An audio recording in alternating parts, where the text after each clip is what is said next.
So how to make two Bitmojis together on Snapchat. Basically here you have it. You need to upgrade to Snapchat Plus. So just go to your Snapchat Plus and make sure to upgrade, and then you will just so basically you just upgrade there, and you have it. And then you need to go to your chats, and then go to any profile, tap and hold, and make your friend as a best friend.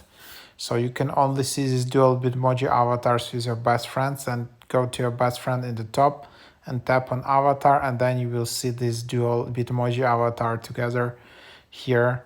So that's basically the process. So that's how you can see this dual Bitmoji avatar when you just upgrade to Snapchat Plus, and then pin a best friend, and then you can see this avatar, couple avatar with your best friend.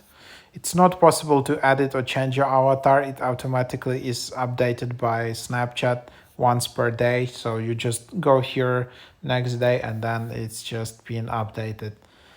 So there you have it.